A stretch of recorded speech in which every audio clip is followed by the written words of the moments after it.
تیسرا پارہ سورہ بقرہ کا اختتام ہوا ہے اور سورہ آل عمران وہ آپ نے سنی ہے. اس کو ایک سوال پوچھوں گا، قرآن مجید کی سب سے فضیلت والی آیت اس کا نام کیا ہے؟ بولیے جلدی بولے. سب سے فضیلت والی آیت کون سی ہے قرآن مجید کے اندر؟ پورے قرآن مجید کے اندر سنی ابھی آپ نے، روز پڑھتے ہیں آیت الکرسی. تو آپ نے پہلے ہی رکوع کے اندر آپ نے آیت الکرسی سنی ہے، اور آیت الکرسی شیطان نے خود کہا، شیطان اس ملعون نے خود یہ کہا، ٹھیک ہے، کہ مجھ سے اگر بچنا چاہتے ہو نا تو پھر آیت الکرسی پڑھ لیا کرو.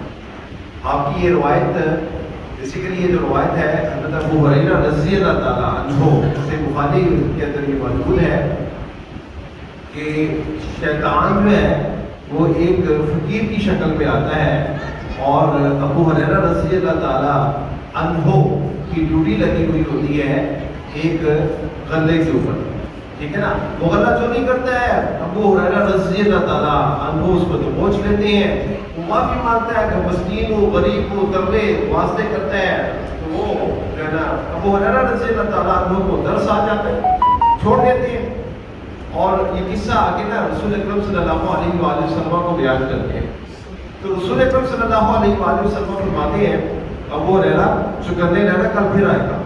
پھر وہ آیا، پھر وہی معاملہ ہوا، پھر رسول اکرم صلی اللہ علیہ وآلہ وسلم کو بتایا. تو رسول اکرم صلی اللہ علیہ وآلہ وسلم نے فرمایا کہ ابو ہریرہ چکنے رہنا، کل پھر آئے گا. وہ کل پھر آ گیا، اور جب وہ آیا تو میں اب نہیں میں چھوڑوں. تو پھر وہ بہت ہی اس نے منتظر اب نہیں آؤں. کہتا ہے کہ چلے مجھے چھوڑ دو تو میں ایک نا نسخہ بتا دیتا ہوں، تمہارا مال جو ہے چوری ہونے سے بچ جائے گا.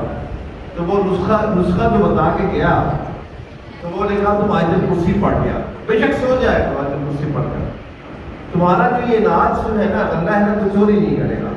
تو رسول اکرم صلی اللہ علیہ وآلہ وسلم کو ابو ہریرہ نے بتایا کل وہ پھر آیا تھا. تو آپ صلی اللہ علیہ وآلہ وسلم نے فرمایا چھوڑ دیا تم نے اس کو؟ تو کہا کہ اس نے یہ نسخہ مجھے بتایا تھا تو اس کی عوض میں نے چھوڑ دیا. پھر آپ صلی اللہ علیہ وسلم مسکرائے اور کہا تھا تو وہ جھوٹا انسان، تھا تو وہ جھوٹا، لیکن بات سچی کر گیا. ابو ہریرہ تجھے معلوم ہے تیرے پاس 3 دن سے کون آ رہا ہے؟ نہیں، اللہ کے نبی صلی اللہ علیہ وآلہ وسلم. تو ابو ہریرہ یہ ابلیس آ رہا تھا تیرے پاس، 3 دن سے تیری ملاقات ابلیس سے ہو رہی. تو ابلیس خود کہتا ہے کہ آیت الکرسی پڑھ لو، ٹھیک ہے، تم جو ہے شیطان سے میرے سے بچ جاؤ گے. چور خود بتا رہا ہے کہ میرے سے بچنا ہے، تو پھر اس کا مجرد نسخہ یہ ہے. آپ کو معلوم ہے کہ سورہ بقرہ ساری کی ساری جو ہے نا یہ شیاطین سے بچاؤ کا ایک سب سے بہترین نسخہ ہے. اور اس کی آخری 2 آیات آپ نے سنی، آمن الرسول بما انزل الیہ من ربہ والمؤمنون، یہ رات کو پڑھنا ہے. اور یہ بھی شیطان سے بچنے کے لیے بہترین نسخہ ہے. اور اگر کوئی یہ 2 آخری جو ہے نا آیات سورہ بقرہ کی رات کو تلاوت کر کے سو جائے تو یہ اس کے لیے کافی ہے. محدثین اور مفسرین لکھتے ہیں کہ یہ کافی کیا ہے؟ کافی کا مطلب گویا کہ ساری رات اس نے قیام میں اور تہجد میں گزارا. آگے لا اکراہ فی الدین، دین کے اندر کوئی سختی نہیں ہے. ہم تو کہتے ہیں دین کے اندر سختی بہت ہے. یہ تو 24 گھنٹے کا جو ہے نا یہ دین جو ہے یہ 24 گھنٹے کا جیل خانہ ہے. آپ کہتے ہیں سختی نہیں ہے، تو کیا نعوذ باللہ من ذالک اللہ سبحانہ و تعالی جو ہے وہ قرآن مجید کے اندر غلط فرما رہے ہیں؟ نہیں نہیں نہیں نہیں نہیں. دیکھیے دین اللہ سبحانہ و تعالیٰ نے جو ہے نا انسانی فطرت کے مطابق بنایا ہے. فطرت اللہ التی فطر الناس علیہا لا تبدیل لخلق اللہ ذالک الدین القیم. یہ فطرت ہے جو اللہ سبحانہ و تعالیٰ نے انسان کو بخشی ہے، اس فطرت کے اوپر جو پیدا کیا ہے اس کو دین کو اس کے مطابق اللہ سبحانہ و تعالیٰ نے نیل ڈاؤن کیا ہے. ہم جتنا دین سے دور ہوتے جائیں گے اتنا ہی ہم فطرت سے دور ہوتے جائیں گے اور اتنے ہی ہمارے اوپر مشکلات آتے جائیں. ہم کتنا ساری رات جاگتے ہیں, سمجھ لگے سوشل میڈیا ذریعے, اور ہمارا کھانا پینا, بیماریاں کتنی آ گئی ہے, ڈپریشن کتنی آ گیا ہے, اور یہ وبا کا کیسا نزول ہو رہا ہے, یہ سارے کا سارا ہمارے دین سے دوری ہے. اور دوسری بات یہ ہے, دوسری بات آپ غور سے سن لیجئے, جو دل کے ساتھ اس دین کے اندر داخل ہوتا ہے اللہ سبحانہ و تعالیٰ اس کے لیے راستے آسان کر دیتا ہے. اس کے لیے قیام کرنا, نماز پڑھنا, اس کی بے چینی اتنی ہو جاتی ہے, نماز اور اذکار اس کے ہاتھ سے نکل جائے تو وہ تو ایسے لگتا ہے جیسے پتہ نہیں کتنا اس کا نقصان ہو گیا. اور اللہ کہتے ہیں نا فَسَنُيَسِّرُهُ لِلْيُسْرَىٰ, کہ ہم پھر آسانی پیدا فرما دیں. اور جس کو دین سے پیار نہیں ہے تو پھر اس کے لیے اللہ سبحانہ و تعالیٰ بڑی مشکلات, اس کے لیے دین بڑا مشکل ہے. قَدْ تَبَيَّنَ الرُّشْدُ مِنَ الْغَيِّ, اللہ نے رشد اور غی, ٹھیک ہے نا, اور گمراہی کے راستے کھول کھول کے بیان کر دیے ہیں اور دین کو آسان بنا دیا ہے اور تمہیں اختیار دے دیا, تم چل, تیرے لیے دنیا بھی آسان آخرت بھی آسان. تو نہیں چلے گا تیرے لیے دنیا بھی مشکل اور آخرت میں تمہیں جہنم کے علاوہ کچھ نہیں ملنے والا. وَمَن يُؤْمِن بِاللَّهِ, ٹھیک ہے نا, وَمَن يَكْفُرْ بِالطَّاغُوتِ, تو گمراہی کی طرف طاغوت اور طاغوتی نظام اور اللہ کی شریعت سے باغی ہو کر, ٹھیک ہے نا, اللہ پہ ایمان لانے کا دعویٰ کرے تو جھوٹا انسان ہے. جب تک تو ان شیاطین اور طواغیت سے بیزاری اختیار نہیں کرے گا تیرا اللہ پہ ایمان نہیں ہو سکتا. اور جب تیرا اللہ کے اوپر ایمان ہوگا فقط استمسک بالعروۃ الوثقی, تو ایک مضبوط کڑے کو جا پکڑے گا, لا انفصام لہا, اس کا ٹوٹنا نہیں ہے. اللہ ولی الذین آمنوا یخرجہم من الظلمات الی النور, پھر اللہ تیرا ولی دوست بن جائے گا, تیری آنکھیں بن جائے گا, کان بن جائے گا, ہاتھ بن جائے گا, پاؤں بن جائے گا. کیوں؟ تمہیں ظلمات اندھیروں سے نکال کر روشنی میں اللہ سبحانہ و تعالیٰ لے جائے گا, ٹھیک ہے نا. اور جو شیطان کے دوست بن جائیں گے, طواغیت کے دوست بن جائیں گے, اور ان کے لیے کیا ہوگا, یخرجونہم من النور الی الظلمات, وہ ان کو گمراہی اور اندھیروں میں لے جائیں گے, روشنی ان سے چھین لیں گے. اولئک اصحاب النار هم فیہا خالدون, یہ آگ والے ہیں اور یہ ہمیشہ ہمیشہ آگ میں رہیں گے. اللہ سبحانہ و تعالیٰ نے آگے بیان کیا ہے, بہت کم لوگوں کا اللہ سبحانہ و تعالیٰ نے بعض کے تو نام بھی لے لیے, جیسے کہ زید رضی اللہ تعالیٰ عنہ کا نام لے لیا, ابو لہب جو ہے جو آپ صلی اللہ علیہ وآلہ وسلم کے چچا تھے, تبت یدا ابی لہب وتب, نام لے لیا, لیکن بعض لوگوں کے نام نہیں لیے لیکن اشارتاً ان کی انڈیکیشن دے دی. تو یہاں پہ اللہ سبحانہ و تعالیٰ نمرود کا ذکر کرتے ہیں. أَلَمْ تَرَ إِلَى الَّذِي حَاجَّ إِبْرَاهِيمَ فِي رَبِّهِ أَنْ آتَاهُ اللَّهُ الْمُلْكَ. اب ابراہیم علیہ السلام ہے, بڑے ہی حلیم ہے, بڑے حلیم ہے, بڑے شفقت والے, نرم دل والے, بہت بڑے طاغوت کے سامنے, نمرود کے سامنے کھڑے ہو گئے اور اللہ کا تعارف کرواتے ہیں. کون ہے ابراہیم؟ ربی الذی یحیی و یمیت. اچھا میرا رب, میں تمہیں تعارف کراتا ہوں کون ہے. میرا رب زندہ بھی کرتا ہے, مارتا بھی ہے. وہ جو ہے نا وہ پاگل انسان نمرود کہتا ہے آنا احیی و امیت, اچھا میں بھی مار دیتا ہوں, میں بھی زندہ کر دیتا ہوں. ایک بندہ تھا جس کو پھانسی کا جو ہے نا وہ حکم ہو گیا تو اس کو آزاد کر دیا, 1000 بندے کو پھانسی دے دی. ایک اور سے مشکل ہے, اس کو یہ سمجھ نہیں آتی تھی کہ زندہ کرنا اور مردہ ہے نا, اس کا کانسیپٹ کیا ہے. کانسیپٹ کیا ہے؟ نطفے سے پیدا کو بنا کے بچہ پیدا کرو نا, پھر معلوم. انڈے سے مرغی کا بچہ نکال کے دکھاؤ نا, پھر معلوم نا. ایک پیدا ہوئے بندے کو مار دینا, سمجھ لگی نا, یہ کون سی کوئی بڑی بات تھی. ابراہیم نے کہا کہ اس کے دماغ میں بھیجا نہیں ہے, پاگل انسان ہے, کسی اور طریقے سے اس سے بات کر لوں. ابراہیم علیہ السلام کہتے ہیں میرا رب کون ہے؟ فَإِنَّ اللَّهَ يَأْتِي بِالشَّمْسِ مِنَ الْمَشْرِقِ, میرا رب وہ ہے جو سورج کا بھی رب ہے, وہ سورج کو حکم دیتا ہے مشرق سے نکل, فَأْتِ بِهَا مِنَ الْمَغْرِبِ, تو رب ہے تو کل حکم دینا مشرق سے نہ نکل, مغرب سے نکل. فَبُہِتَ الَّذِي كَفَرَ, بس پھر وہ پاگل ہو گیا، پھر اس کو سمجھ میں نہیں آیا. ظالم تھا نا، اس ظالم کو اللہ ہدایت کیسے دیتے؟ قرآن مجید کا ایک بہت بڑا متن ہے، یہ بڑی بات غور سے سن لیجئے. قرآن مجید کا سب سے بڑا جو پلر متن ہے وہ توحید ہے. توحید اگر آپ کے پاس نہیں ہے تو بیڑا ہی غرق تف ہے. اور اس کے بعد آخرت کے اوپر یقین ہے کہ جب تک تیرے اوپر آخرت کے اوپر یقین نہیں ہوگا، تیرے اندر ایمان اور عمل کا جو ہے نا وہ داخل تیرے دل میں نہیں ہو سکتا. اور جب آخرت کا یقین ہوگا، حساب کا اور کتاب کا تمہیں پکا یقین ہوگا. ایک آج کل آن لائن کلاسز ہے نا، جب انہوں نے کہا تھا نا فزیکل ایگزام ہو گئے، سارے جو ہمارے اسٹوڈنٹس سے سڑکوں پہ آ کر دینا نہیں دینا، ہم کیوں دیں؟ تیاری نہیں ہے ہماری. جب اسٹوڈنٹ کو پتا ہوتا ہے کہ امتحان ہو رہا ہے، فزیکل امتحان ہو رہا ہے، مجھے پیش ہو رہا ہے، چوری چکاری نہیں ہو سکتی اور اس کے اندر نقل بھی نہیں لگ سکتی، تو پھر وہ تیاری کرتا ہے. اور جب تک آپ کے اندر میرے اندر آخرت کا یقین نہیں ہوگا، عمل نہیں آئے گا. عمل نہیں. کیا ضرورت ہے یہاں پہ دو دو گھنٹے ادھر ادھر ٹانگے کھڑے ہونے کی؟ کس لیے کھڑے ہیں یہاں پہ؟ اپنے گناہوں کو معاف کرنے کے لیے، جنت حاصل کرنے کے لیے کھڑے ہیں. اللہ سبحانہ و تعالیٰ مردے کو زندہ کیسے کرتے ہیں؟ مردے کو زندہ کیسے کرتے ہیں؟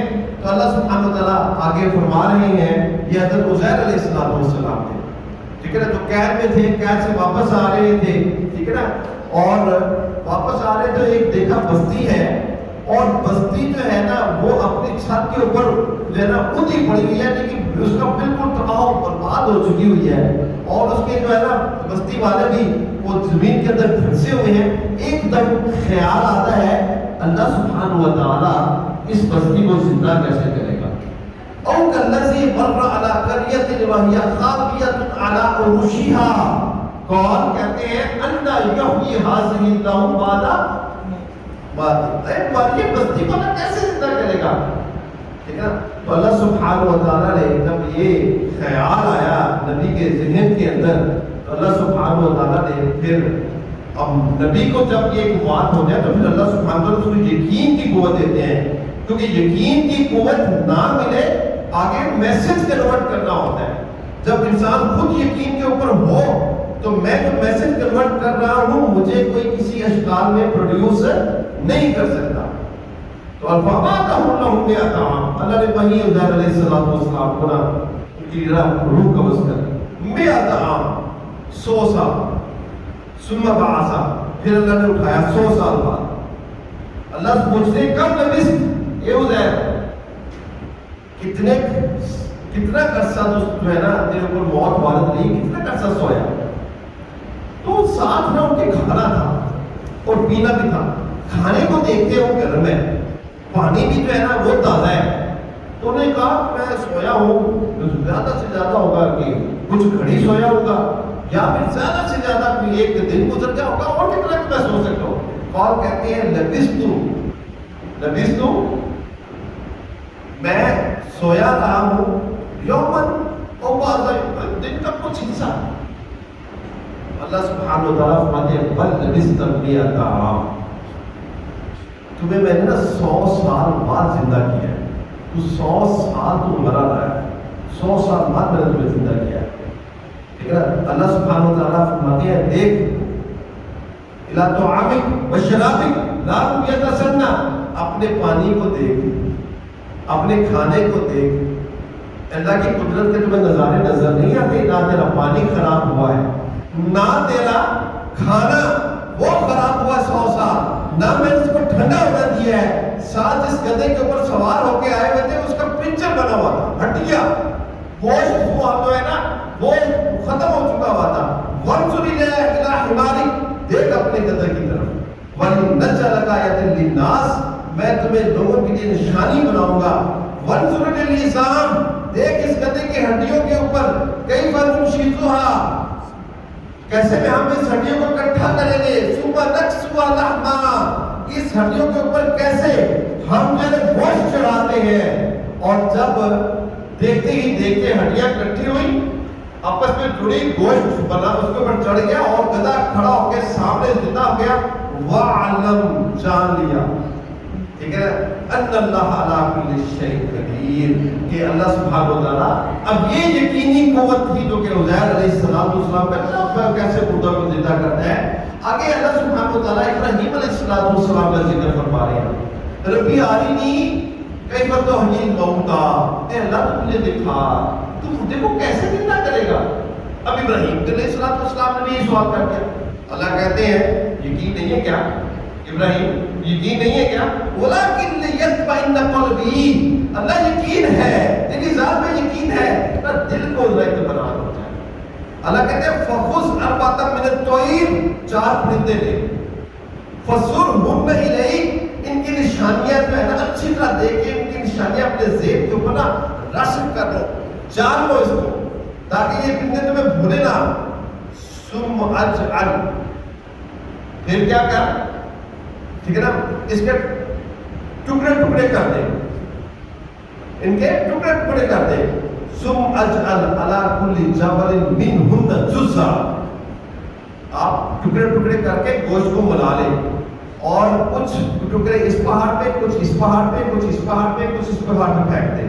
ثم ادعوہن، پھر ان کو پکارو، یاتینک سایہ، وہی گوشت جو کہ مکس ہوا ہے، ہم علیحدہ علیحدہ کر کے کیسے دوبارہ وہی پرندے پروڈیوس کر دیتے ہیں. تو دیکھ جب ابراہیم نے ایسا کیا اور انہوں نے ان پرندوں کو پکارا تو پرندے ایز اٹ از دوڑتے ہوئے ابراہیم کی طرف انہی نشانیوں کے ساتھ آئے. پھر ابراہیم علیہ السلام نے کہا کہ اللہ جان لیا کہ تو مردے کو زندہ کر سکتا ہے.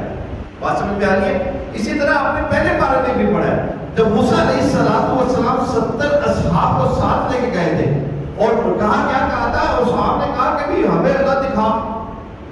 وَإِذْ قُلْتُمْ يَا مُوسَىٰ لَن نُؤْمِنَ لَكَ، تیرے اوپر ایمان نہیں لیں گے، نہیں لے کے آئیں گے ایمان، حَتَّىٰ نَرَى اللَّهَ جَهْرَةً، حتیٰ کہ اللہ کو ہم اپنی آنکھوں سے دیکھ لیں. حَتَّىٰ نَرَى اللَّهَ جَهْرَةً فَأَخَذَتْكُمُ الصَّاعِقَةُ وَأَنْتُمْ تَنظُرُونَ. پھر اللہ سبحانہ و تعالیٰ نے ایک تجلی کی اور 70 کے 70 ہی اونتے منہ جا کے وہ جو ہے مر گئے، بے ہوش ہو کے اللہ نے روح کھینچی. جب مر گئے تو پریشان ہو گئے، یہ 70 تو سردار تھے میری قوم کے، یہ سردار جو ہے نا یہ مر گئے ہیں تو میں ان کو واپس کیسے جاؤں گا، اللہ مجھے معاف کر دیں، یہ تو یہ بیوقوف تھے تو یہ میں میری قوم کو میں چھوڑنا نہیں ہے. ثم بعثناکم من بعد موتکم لعلکم تشکرون. پھر ان 70 اصحاب کو اللہ نے زندہ کیا کہ نہیں کیا؟ کیا نا. تو مردے کو اپنا نا دنیا کے اندر اللہ موسیٰ علیہ السلام کو اللہ سبحانہ و تعالیٰ نے یہ معجزہ عطا فرمایا تھا. آگے سود کے بارے میں ہے بھائیو، سودی شخص نا پاگل ہوتا ہے. لا یقومون الا یقوم الذی یتخبطہ الشیطان من المس. جیسے کسی جن نے شیطان نے کسی کو پکڑ کے پاگل کر دیا ہو نا، مجنون ہو جاتا ہے، اس طرح سودی بندہ بھی مجنون ہوتا ہے، پیسے کے پیچھے پاگل ہوتا ہے، اس کو سمجھ نہیں آ رہی ہوتی. لیکن اللہ کہتے ہیں یا ایھا الذین آمنوا ما بقی من الربا، تم کرتے تو ڈاکٹری ہو لیکن ساتھ نا سود کا تھوڑا بہت پیسہ بینک میں جمع کر کے وہاں لگا وہ بھی چھوڑ. اگر تم ایسا نہیں کرتے فَأَذِنُوا بِحَقٍّ مِّنَ اللَّهِ وَرَسُولِهِ، تم نے اللہ کے رسول کے ساتھ جنگ کا اعلان کر دیا. اور 36 اللہ کے نبی صلی اللہ علیہ وسلم نے 36 عورتوں سے گندگی، زنا، بدکاری کر لو، اس کا گناہ کم ہے. 1 درہم جو سود کا تم کماتے ہو اس کا گناہ زیادہ ہے. اور سب سے اس کے 70 سے زیادہ درجات ہیں گناہوں کے، اور سب سے چھوٹا درجہ تو اپنی ماں کے ساتھ ہی بدکاری کر سکتے. یہ سودی بندے کا حال ہے. ہماری ساری معیشت ہی سود کے اوپر ہے. IMF سے سود، ہمارے سارے اکاؤنٹ سود کے اوپر، IMF یہ جو بیمہ پالیسی ساری سود. اِنَّ لِلَّهِ وَإِنَّا إِلَيْهِ رَاجِعُونَ. اور آخر میں اب اتنے ٹائم میں کیا باتیں کروں، اتنی باتیں کرنے والی ہوتی ہیں. آخر میں قرآن مجید کی وہ آیت جو کہ شان نزول کے لحاظ سے سب سے آخر میں، شان نزول کے حساب سے سب سے آخر میں اتری، وہ کون سی آیت تھی؟ کوئی سورہ بقرہ میں. اور وہ آیت سن لیجئے، بڑی ہی امپورٹنٹ میسج ہے. کہ اللہ سبحانہ و تعالیٰ نے اپنی کتاب کو جب ختم کرتا ہے، آخری وحی کا نزول ہے، ٹھیک ہے نا، آخری سورت کون سی ہے؟ سورہ نصر ہے، سورہ نصر ہے، اور آخری آیت کون سی ہے؟ وَاتَّقُوا يَوْمًا تُرْجَعُونَ فِيهِ إِلَى اللَّهِ ثُمَّ تُوَفَّى كُلُّ نَفْسٍ بِمَا كَسَبَتْ وَهُمْ لَا يُظْلَمُونَ۔ یہ آخری آیت ہے شان نزول کے لحاظ سے۔ اللہ کیا فرما رہے ہیں؟ ڈر جاؤ اللہ سے کہ ایک دن تم لوٹ کے آؤ گے نہیں، تمہیں لوٹایا جائے گا۔ مرنا کوئی نہیں چاہتا، مالک الموت آ کے تیری روح کو قبض کرے گا، صرف قبض ہی نہیں کرے گا، اللہ کے سامنے پیش کرے گا، پھر تیرا حساب ہوگا، پھر اللہ ظلم نہیں کرے گا، تیرے اعمال کے مطابق تیرا فیصلہ ہوگا۔ اقول قولی ھذا استغفر اللہ لی ولکم وسائر المسلمین۔